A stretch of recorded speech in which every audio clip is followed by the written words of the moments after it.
Sitting on the floor with Teddy Hamilton. Yeah, sitting on the floor with Teddy Hamilton.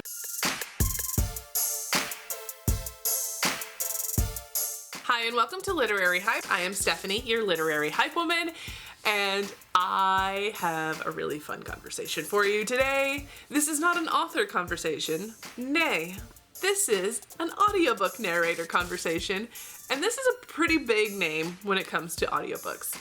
You might not recognize the name Andrew Eiden, but you probably have heard of Teddy Hamilton, and this is the same person behind both of those narration voices. Teddy Hamilton is known for the cat and mouse duet. He's the voice of Xaden in Fourth Wing. So we do talk about that a little bit. And so many more. The man has hundreds of credits. And bonus, he's also really chill. So we actually did this interview while sitting on the floor, leaning against a wall at New York Comic Con. So without any further ado, here's my conversation with Andrew Eiden, aka Teddy Hamilton. Well, welcome to Literary Hype. Thank you. So exciting to get to talk to you about audiobooks and nerddom. Yeah, we are at the center of it all. We're literally just sitting on the floor because, you know, it's day 3 of a con and feet hurt. Feet hurts. And I would like to point out that it was his idea to sit on the floor. Backs hurt, and also pull up a piece of floor. Why not? Why not? So this is a unique interview. But this is your first Comic-Con. This is my first Comic-Con. So what are your vibes so far? Apart from, there's so many boobs here. Like, my God. Boobs and butts. And butts. Everywhere. Boobs and butts. There's so many. Everywhere. And I'm not against it. They're nice. But there's so many. And then also, like, followed by a lot of, like, kind of derpy guys. I'm like, hey, good for you. Good for you. You did well. And also very exciting places. Like, I mean, like, I'm a fan of anime. I'm a fan of a lot of comic stuff that then I go, oh, I know that thing. I just really think I embarrassed myself because I was walking by somebody dressed as Goku and somebody dressed as Vegeta, and I went, yeah, and they went, okay, thanks, you know, and I was like, I just embarrassed myself in front of the nerds. You should ask to take a picture because that's normal here. Yeah, that's right. Like, I like your cosplay. Can I take a picture? And you can do it of them or with them. Either way. Embrace your inner nerd. I gotta embrace my inner nerd. Let your freaking flag fly. That's what we do here. There's history of One Piece, right? Potentially. No, I don't recognize the hats. I don't either. Very easily distracted around here. It's very easy. There's so much. If you were going to voice an anime character, what character or show would you want it to be? I think actually One Piece would be fun. I really like Luffy. Monkey D. Luffy? Monkey D. Luffy. I mean, I'm not the right voice for Luffy, but it would be fun to do.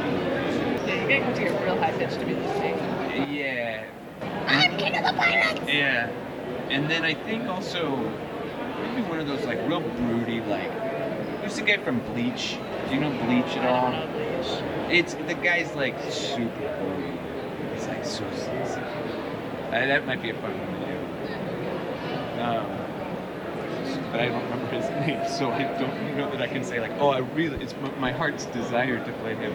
No. So, anime voice casters. Come on now. Yeah, come on, anime. I want to do that. Oh no, that's literally that's the Goku and the Vegeta that I embarrassed myself in front of earlier.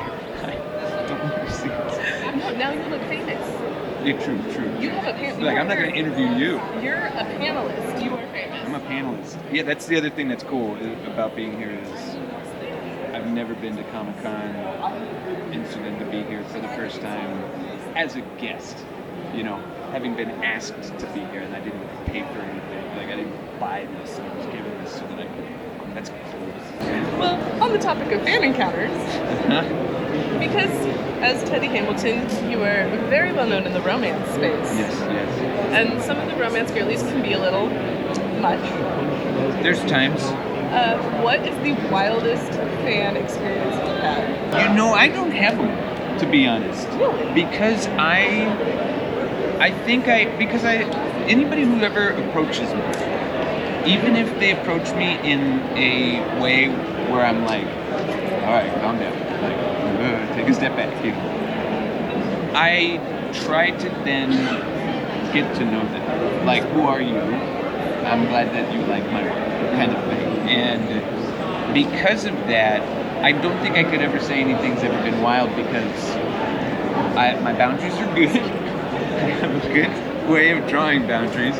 But then also my boundaries are pretty low to where I'll be like, yeah, let's go get some food or something, you know.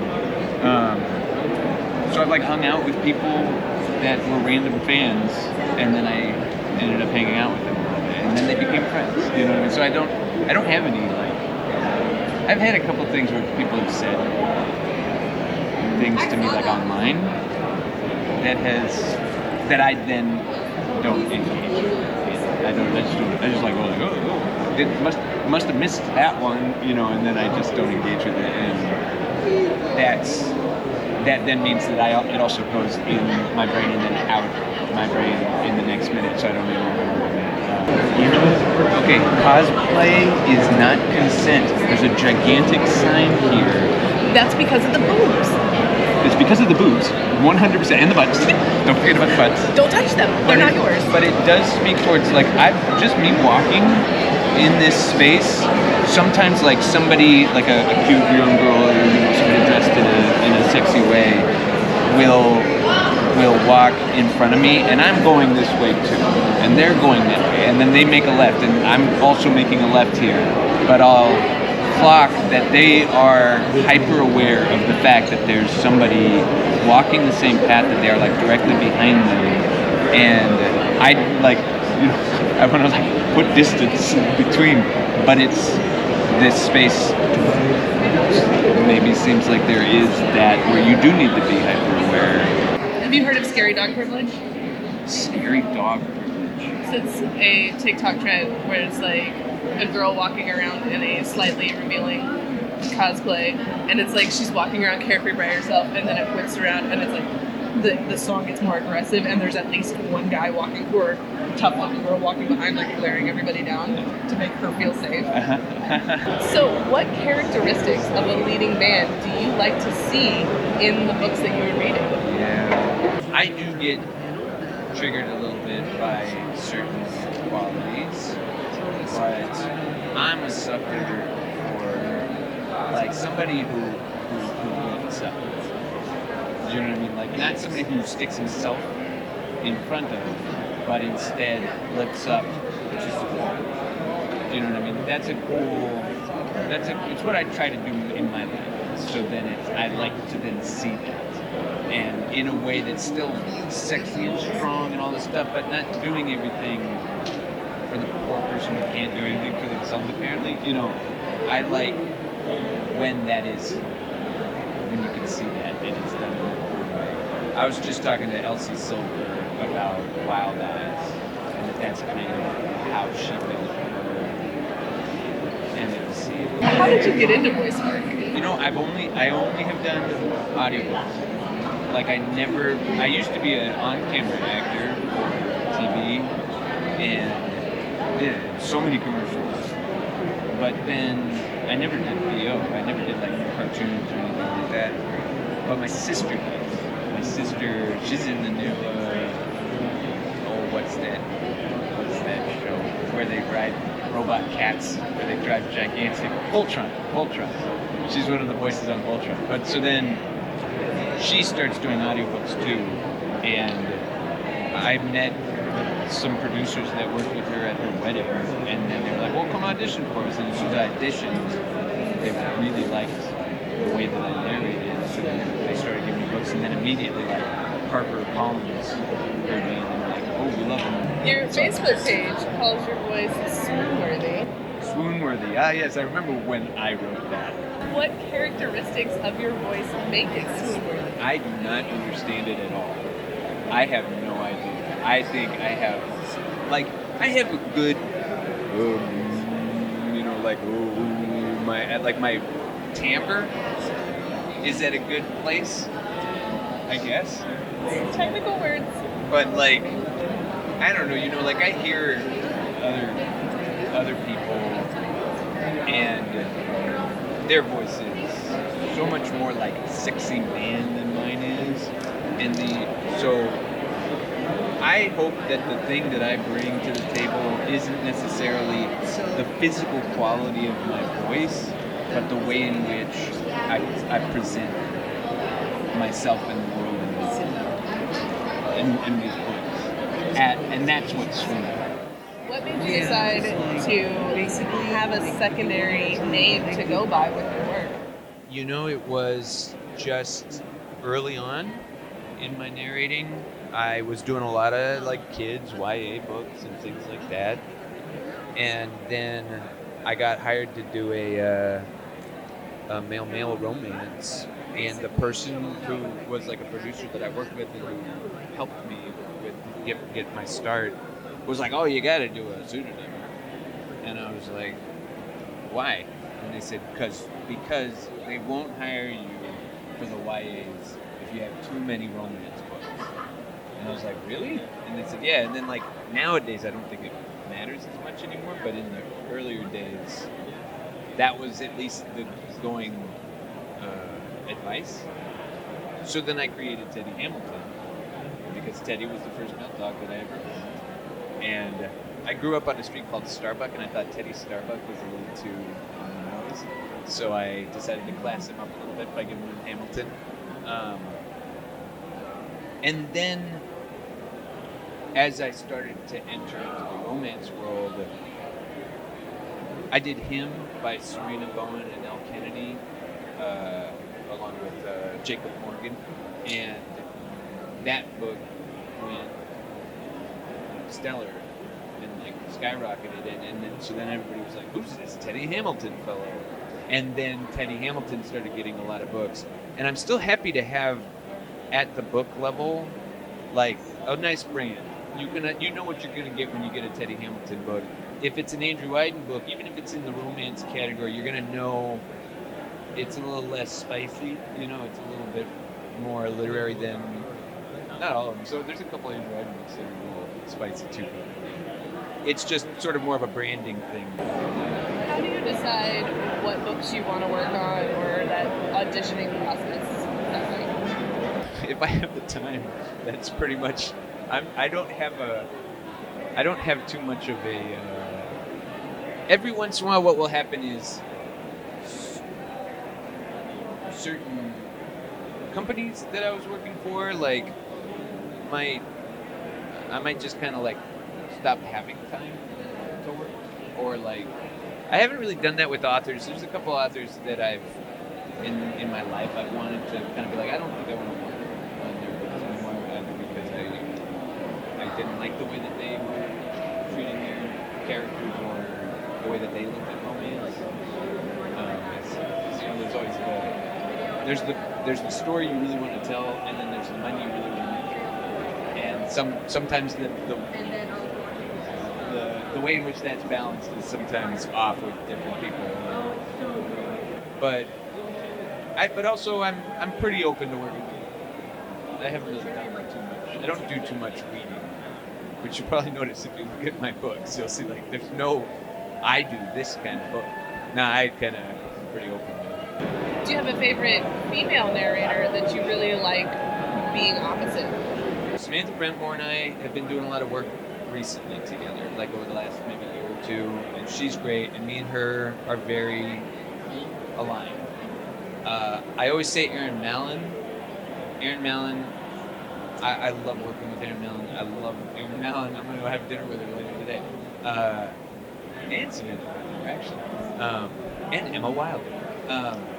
Just Teddy and girl. But I always love to work with Erin Mallon just because me and her also are very mentally linked together to her. Like we have a similar take on a lot of stuff, so it's so easy to work with her because I know what she's going to do and she knows what I'm going to do. And you know, God, there's another one, but I can't remember what her pseudonym is. Are there any authors that you would drop anything to do a book if they wanted? Serena Bowen, Elle Kennedy, Lauren Blakely, and what's her face? You know, that lady who's still on the New York Times bestseller right now, Rebecca Yarros. Oh, the one I was about to ask you about. Oh yeah. Have you recorded for Onyx Storm? Oh, is there another one? Is there another one coming down the pipeline on that? Oh, interesting. I have not. I haven't recorded for Have you seen this script? supposed Onyx Storm. Are you going to be in it? We want the tea, Teddy. I received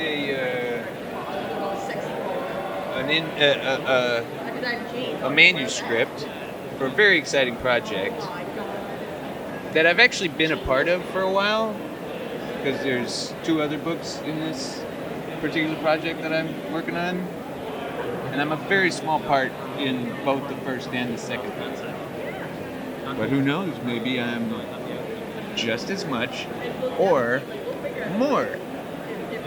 It's not very good tea. Or exactly the same amount. I need more. No, I can't give it to you because I gave T about the second one, and then I felt bad that I had, because I don't have permission. Like, I haven't signed an NDA on anything, but I don't think it's my tea to spill, you know. So I feel bad about talking about it. So I hint, and I've given you a hint. And that's the only thing that I'll do. But also, Rebecca Yarros is another person who, she was, I would say, one of the earlier authors also who started to show a lot of faith in me as a narrator. And I didn't realize she was until I suddenly looked and saw that, I'm on a lot of her books. I'm on a huge portion of her books. And I always remember thinking, oh, it's another Rebecca Yarros one. I'm going to get ready to cry because all of her books make me sob. But it was only after, just repeated coming back that I started to go, oh, she knows me a lot. She must actually like what I do. And so then that's a nice feeling.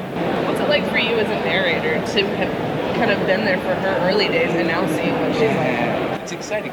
I think I probably feel the same as anybody in the romance world who has been a fan of her work, that then when she goes, I'm gonna take a foot out into the slightly outer world a little bit here, it's still super romance. You know, Iron Fleet is still a very, or Fourth Wing is still a very romance heavy themes and stuff, but that's not the focus of it.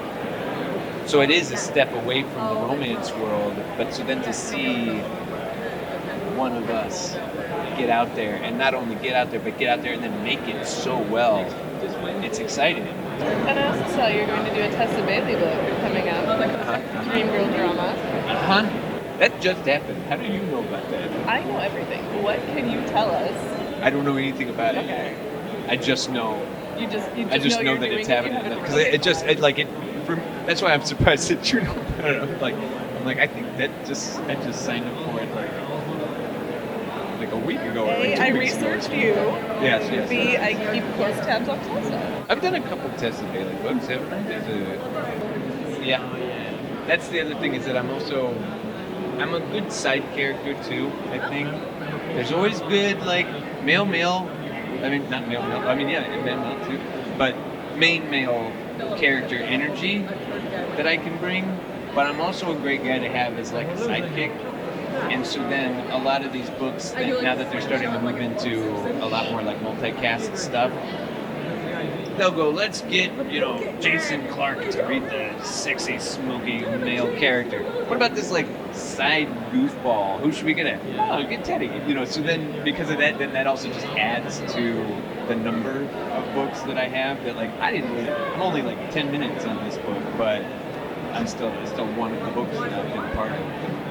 So, one of the books that you worked on in the not-so-distant past was The Plus One by Daisy Eddings, which was originally voiced by Joe Arden. And then when all that drama happened, which y'all can do your own research, come to your own conclusions. I'm not here to do that for you. So what was it like for you to step into a project? That wasn't the only one? No. Oh.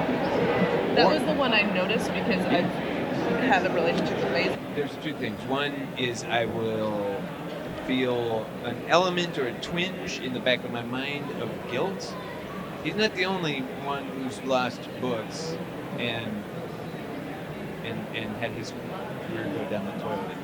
That then what ends up happening is production companies or authors or publishers are like also kind of screwed because they have this thing's already been in the pipeline and is going through, and now all of a sudden, because of bad decisions, this person is now buried. But she still wrote a book, and that book still needs an audiobook. The production company's already signed on to do it. The publisher, and the fans still want to hear an audiobook. So then it's like, you gotta do it. And like, it was never his book. None of these are my book. You know what I mean? They're a book, and you're part of a machine that's making this thing happen for the fans, for the listeners, for the readers. And so, like, if I get into some kind of trouble because of all the boobs and butts here at Comic-Con, and now I'm down, you know what I mean? And now I'm out of the picture. I hope that, I don't know, I'm not gonna work. But I'm out of the picture, then all of the books, I would hope that somebody would take on those books so that my bad decisions aren't ruining everybody else's lives. Do you know what I mean? That's so, like, the twinge of me taking on, like, the twinge of guilt that I might feel for taking on books that were other people's original, they were originally cast in it, is so minimal. It exists, but it exists in the sense of, like, maybe my ego feels guilty for their ego, but that's about the limit of how much, because in the end, none of it's about that. You know what I mean? It's about the listeners, it's about the writer, it's about everybody's just trying to, and if you can step in and help, then step in and help, That's the way I think. Some of the books that you voiced have some pretty heavy content as well. Yeah. How do you take care of your mental health when you are voicing and reading? Cut the camera! No. Yes, that's actually has been when I did the cat and mouse duet, I had done some dark romance prior to that. Like, I remember, like, years ago, I did some, like, motorcycle book where, like, he basically kidnapped this woman and then, like, cut up all her clothes with, like, a knife and, like, branded her with his mark and, like, blood play and all this kind of stuff. And I remember being like, what is this? But then I didn't really play in that world too much. After Cat and Mouse, because Cat and Mouse was a good book, that blipped on people's radar of what they call dark Teddy. And then a lot of the dark romance authors then wanted dark Teddy to be reading for them. And then it was like, that was all I was reading. Like, first half of this year, last year, I don't even know how time slips away, but I was like, just questionable consent, like, blood play, like, knives stuck in places, and, like, I was like, and I started telling the people when they would offer it, I would start asking, what's the trigger warning list on this? Because before I never even questioned it, but I realized, like, I'm mentally going into, like, a weird place, and, like, I don't want to live in this world all the time. Give me, like, a small town romance with, like, a carpenter and a baker, and they win the local competition, and and that old lady is such a gossip, like, I want that just to take a break. And in doing so, then I just started telling people, I need a break. I won't say no. In order to narrate any kind of various book, I have to live in that part of my personality, the part of my personality that like, if I was to think this way, this is how I think. This is that part of Andrew Teddy, Dark Teddy's brain. And so I have to live in that space, which is also then why that's the mental health thing, is that then if I live in that space, and particularly twisted spirits of my own brain too long, then it's like, you know, a man has 2 dogs in his head, and the one he feeds more gets stronger kind of thing, you know. Another thing you do a lot of in the romance world is hockey romances. Isn't that just the romance world right now? It's a good chunk of it right now. Oh my god. Do you feel like you've learned a lot about hockey from these books? And have you developed like a favorite team or favorite position on the ice, not don't be dirty? I mean, maybe you can be dirty, the people on it like Like, hockey's cool. I've always liked hockey. I used to play hockey, like street hockey, when I was a kid. But I suppose I can't help but feel a certain element of, like, who would I be? And I have always kind of been a fan of being a goalie. I used to play soccer when I was younger, and I was a goalie. And I think I like the goalie because the goalie's also like, it's like the catcher in baseball too, where it's like the person who is watching the thing and then trying to save. And I like that, as opposed to the person who's out getting into fights and, you know, being aggressive and doing all this stuff. That's not me. So I do like that. I like the goalie characters. That's kind of fun because it takes a certain personality, and I like living in that part of my personality. Are there any projects that you wish you could do over? There's times when I've read books. I don't have like one that I can think of, but there have been times where it wasn't until I was done with the book that I understood it.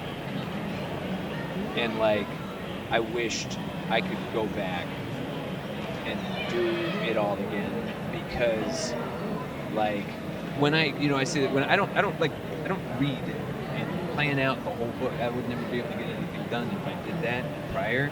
I do checks for like things that I need to know about, like, you know, what's the, you know, how many are there characters that have accents, or what's their regional, you know, area that they live, so I'm not giving like a New York accent to somebody who's from Tennessee. And, you know, what are basic character attributes, and then what's the general arc of the story, but not what does the book mean. You know what I mean? And sometimes, especially in the hands of authors who, you know, craft an intricate tale for a reason, there are times when, while I'm reading it, I will already understand, oh, I see where you're going with this. Oh, yeah, I'm like where you're going to sit, and I can yes and that as a narrator and make sure that I'm honoring that, and also, you know, if I can add anything to it, I'll do it. But there's sometimes where I'm reading through a book and I'm going, why did you do that? I don't understand this. And probably the listener is supposed to, or the reader is supposed to be feeling those things, so that then when you get to the end, then it's, but for me, that's then when I go like, I should have read this, but I should have done a whole book report on this book before I started narrating it. What audiobooks are you doing that we should be looking for in the next few months? There's a very exciting book. It's a third in a series. January 21st, 2025. Cannot get here fast enough. That one's coming out. There's a Tessa Bailey book. Saxon James has this like romantically invested book, which is from the Accidental Romance series. I loved those books, and I produced those books myself, and I read them. They're MM, but I convinced Saxon to just let me be both M's in the MMs, because I was like, it works that way. But I really enjoyed them, and I just read the last one of the series. So that's something I would talk about, because I really enjoyed it, and I really enjoyed working with Saxon James. I do have kind of an exciting year ahead, but I'm there's lots of cool ones, but me being able to like pluck them. This is the downside of me working too much, is that, yeah. How do you keep all these books straight in your head? I don't. If you were to sit down and start talking to me about a book, you could tell me the name of the book, and I'd be like, okay. But then if you started telling me the story, then I would start going, oh yeah, it doesn't like, and like the dad's a real dick, isn't it? You know, and like yeah, this is the book. But otherwise, in order for me to approach each book well, I kind of do have to like live there. I have to be ADHD where I'm like, whatever's in front of me, that's the most important thing that's happening. And then as soon as it's not the thing that's right in front of me, it's out the window. And the next one is not the most important thing. And then some of them will stand out for a long time, but it usually takes something particular, like cat and mouse or something, for me to go like, oh yeah, I remember that one. Because of the literary hype, what books are you hyped about right now? I just did a book called Celebrity Crush. I don't remember the author's name, but it was so fun. It was a nice rom-com, and like it was legit funny, and me, like I got to kind of have fun with it, and there was like a couple things that even I did that was not, it's just like the way that I did it. So when I was done, I was like, hey, they're gonna laugh at that. Like that was a good job. I pat myself on the back because I felt like I know they'll laugh because I did that funny. I think it's funny. And so it was very exciting. I hadn't done a book. A lot of the rom-com world I haven't been a part of because of all the dark stuff. I've been so. It's either hockey or knives. And that's my life right now. So then getting some good old-fashioned rom-coms, and this one was particularly good, I thought. Celebrity Crush. It's for Hachette. It's for the publisher Hachette. But they didn't tell me the author's name. I'm sure it's in the book somewhere, but it just was never... They do that sometimes. They just don't even tell you that. Sometimes they don't even tell me who my co-narrators are. So, like, do you work with your co-narrators? Most of the time we try to, because so we can share, what are you doing with this character, what are you doing with that character, kind of thing, so that we can live in the same world together. But sometimes they don't even tell us who the co-narrator is. Well, thank you so much for hanging out with Literary Hype and talking about all of your exciting audiobook projects. Yes, it was a lot of fun. Sitting on the floor here at the New York Javits Center. Yeah. With boobs and butts. Thanks again to Andrew/Teddy for hanging out with me at New York Comic Con and talking all things narration, books, voice acting, all of it. There was so much that we covered in that conversation, and it was so much fun. And I've never done an interview sitting on the floor. I've never done that before, so it was a fun experience. Thank you again so much. If you want to check out any of the books that he's narrated, it's really easy because there's a lot. So chances are, if you love audiobooks, you might have already listened to one by him. So definitely go check those out. I've got a links to a few of them in the description for you. If you enjoyed this conversation, don't forget to like this video, share it with a friend, and subscribe to the Literary Hype YouTube channel if you have not done so already. Thanks so much for watching. I'll see you next time.